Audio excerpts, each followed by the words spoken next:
Umtok kung tumagilid ang kanyang negosyo. Umangat naman sa posisyon si Manny sa Kongreso. 1998, naging Speaker of the House siya. Iba raw ang estilo niya sa pamumuno. Nakita ko na may mga magalit din mga bagong pasok, mga bata. Nag-delegate talaga ako doon. Basta bahala sila sa committee nila, hindi ko pinapakialaman. Yung reaction ng mga congressmen nung unang pumasok kami sa House, no, na contemporary nung period na speaker, si Villar. Ang sabi nila, mas happy sila sa panahon ni Villar, mas approachable, mas madaling kausapin, at nagde-deliver sa provinces. Noong kainitan ng mga paratang laban kay Presidente Estrada, tahimik noong umpisa si Manny. Pero nang isa lang ang impeachment case sa plenary, ginulat niya ang lahat. Nagruling agad si Manny na iakyat sa Senado ang kaso. Kaliwat kanan ang inani niyang papuri. Pagkatapos makatulong sa pagpapatalsik kay Estrada noong 2001, tumawid si Manny mula Kongreso patungong Senado sa ilalim ng tiket ng administrasyon. Sinabayan siya ng asawang si Cynthia na nanalo ring kongresista ng Las Piñas noong taong iyon.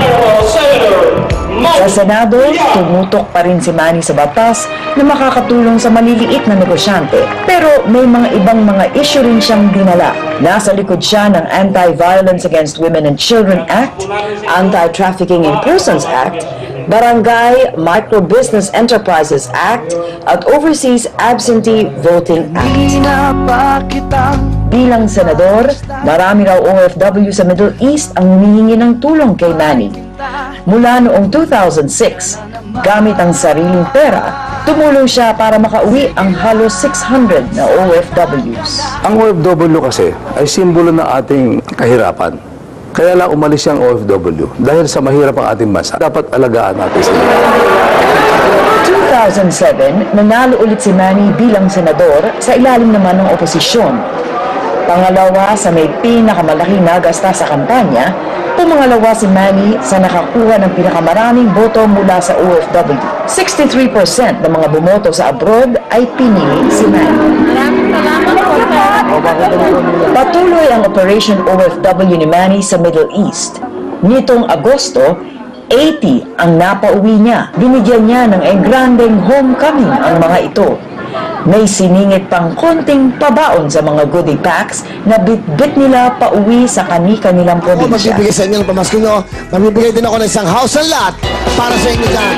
Kaya mga tigas, Dasmariñas, Cavite, bukas po makita-kita. Actually, hindi sa akin galing yon. Sa isang tao po yon, ha? Gustong tumulong. Siya po ay naka-orange lagi.